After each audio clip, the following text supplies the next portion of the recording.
자, 조금 쉬셨나요? 제가 그 앞문 열린 거에 포비아가 있어요. 예전에 저번에 저쪽 학원에 있을 때 앞문을 통해서 들어왔는데 한참 강의하고 있는데 갑자기 문이 띵 열리는 거 동영상 찍고 있는데 딱 보니까 떡 파는 할머니가 떡 사라고 계속 떡 사세요, 떡 사세요. 이거 웃어야 돼 말아야 돼요. 그래서 앞문 열린 거에 대해서 포비아가 좀 있습니다. 그래서 닫았습니다. 조금 전에. 자, 볼게요. 우리 이제 8쪽에 리벨 클락 배우고 계신다. 이거 엄청 중요한 사람 기억하실 겁니다. 자, 리벨 클락 하면은 몇 단계를 제시했냐면 5단계를 제시했습니다. 자, 제일 처음 무슨 단계? 여기서부터 들어가자. 자, 무슨 단계? 비병원성기. 그 다음이 초기 병원성기. 이걸 외우시는 겁니다. 자, 그 다음이 불현성 감염기. 그 다음이 현성 감염기.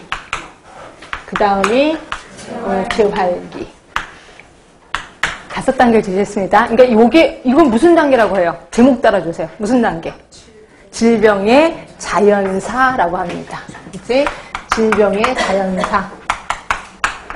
그러니까 어떤 분이 예전에 그랬어요. 이게 말이 안 되지 않나요? 자연사하고 질병하고 좀 다른 거 아닌가? 질병에 걸리면 질병으로 죽은 건데 자연사는 그냥 자연이 죽은 거 아닌가요? 그게 아니라 질병의 자연사. 그러니까 결국 병균이 내 몸에 들어와서 이런 단계를 거쳐서 빠져나간다는 거죠. 그래서 이걸 질병의 자연사라고 하는 거고, 이거에 대해서 얘기한 사람이 누구예요? 리벨 클락이라는 사람. 되게 유명한 사람입니다. 자, 그러니까 결국 비병원성기 하면 누구 생각나셔야 되냐면 아까 클락을 생각하시면 돼. 클락 요 3개. 환경, 병원체, 숙주가 균형을 받은 상태를 비병원성기라고 하는 거죠. 자, 그리고 초기 병원성기는 뭐냐면 드디어 이때는 균형을 받았어. 결국 병원체가 지금 내 몸속에 숨어있는 상태예요. 자, 그런데 내 몸속에 숨어있던 병원체가 활동을 시작해요. 요거를 초기 병원성기 이렇게 표현해요. 그러니까 균이 활동을 시작한 거예요. 그런데 내 몸은 아직까지 그거에 대한 대응을 안 하는 상태라고 보시면 돼. 근데 불연성 감염기는 드디어 내 몸이 숙주가 반응을 하기 시작해요. 숙주가 반응을 하기 시작해. 그런데 이때 겉으로 드러나진 않아. 그러니까 내 몸에 있는 약간 세포 기관이 반응을 하는 거죠. 그럼 요거를 어떻게 초기에 발견하냐면 조기 검진을 하면 돼요. 조기 검진을 하면 검사 수치가 좀 달라집니다. 그렇죠? 하여튼 요게 불연성 감염기. 그러니까 증상은 없는 거죠. 내 몸의 세포가 반응을 하는 단계. 자, 현성 감염기는 이거는 숙주가 가장 많이 아플 때. 그래서 겉으로 증상이 나타나는 증상, 나타나는 기라고 보시면 되고, 이건 말 그대로 재활이라고 보시면 돼요. 자, 그럼 이렇게 자연사 과정을 거치는데 이 중에서 우리 비병원성기 할 때는 우리 어떻게 예방을 해야 될까? 그러니까 리벨 클락이 유명한 게 이런 자연사만 제시한 게 아니라 각각의 단계에 대해서 예방하는 방법도 알려줬거든요. 그렇죠? 그럼 처음에는 무슨 예방을 할까요? 네, 적극적 예방을 해야 돼. 자, 적극적 예방 어떻게 하냐면 운동하러 다니는 거죠. 건강을 증진시키러 다니는 거죠. 그치? 그리고 초기 병원성계는 소극적 예방.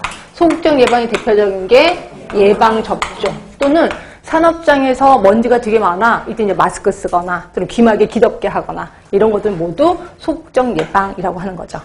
자, 그리고 불연성 감염기에는 조기 검진, 조기 발견에서 조기 치료 들어가는 거죠.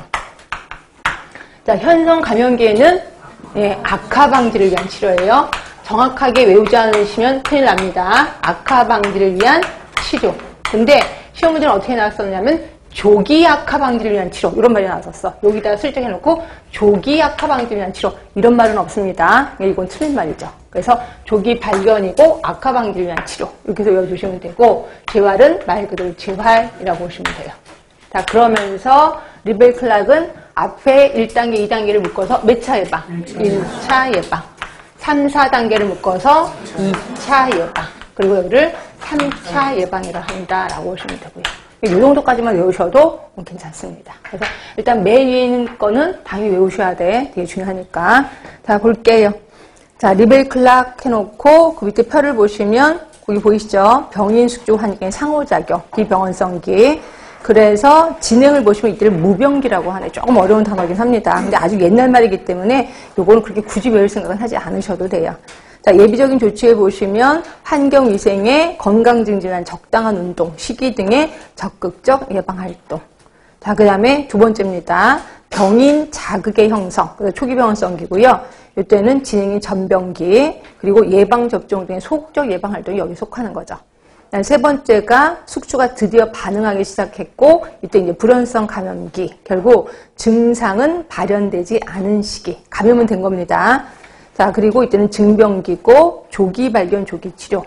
그 다음에 네 번째가 현성질환기. 그래서 이거는 지금 증상이 감염되어 증상이 발현된 시기. 그래서 진짜 병이 있다 해서 진병기라고 보시면 되고요. 악화방기를 위한 치료, 요거 시험 문제 나왔었다고 얘기했습니다. 그리고 재활하면은 이제 정병기, 그리고 재활. 그래서 3차라고 보시면 돼요. 그러니까 여기까지가 우리 이제 질환에 대해서 배우신 거고, 그러니까 결국 우리는 건강하고, 그 다음에 질병에 대해서 다 들어간 겁니다. 그럼 이제 두 번째 단계는 이제 공중보건으로 들어가겠습니다. 자, 공중보건의 정의하면은 윈슬로우. 당연히 외우셔야지. 그죠? 자, 윈슬로우 하면은, 자, 조직적인 지역사회 노력을 통해서 질병 예방, 그 다음에 그 수명 연장, 그리고 신체적, 정신적 효율을 증진시키는 기술이자 과학이다. 외웁시다. 이거 별거 아니니까. 질병 예방, 수명 연장, 신체적, 정신적 효율. 아까랑 다른 점은 뭐예요? WHO의 건강이 저희랑 다른 점은?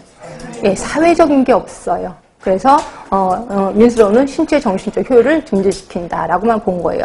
여기에서 조금 어려운 거 뭐냐면 조직적인 지역사회 노력이라 그랬잖아. 그럼 조직적인 지역사회 노력이 뭔데 그게 체크포인트 있는 겁니다. 요것도 외우셔야 돼. 죄송하지만 조직적인 지역사회 노력이 5개입니다. 환경위생, 전염병 관리, 개인위생 교육, 그 다음에 네 번째, 요게 시험 문제 좀 자주 나오죠. 질병의 조기 진단 치료를 위한 의료에 조직합니다. 그리고 간호는 봉사에 조직하여. 근데 이걸 또 말 갖고 장난 놀았죠. 어떻게 나왔었냐면 질병의 치료를 위한 간호의 조직화. 맞아요, 틀려요? 틀린 거지. 간호가 무슨 치료를 합니까? 그렇지? 그러니까 이렇게 질병의 조기 일단 치료를 위해 의료의 조직화 및 간호는 봉사예요. 간호봉사의 조직화. 이렇게 해서 딱딱 끊어서 외우셔야 돼. 그리고 5번째는 어쩌고저쩌고 쭉 써있고 맨 마지막에 사회제도 개선이에요. 그죠? 요걸 외워야 되는데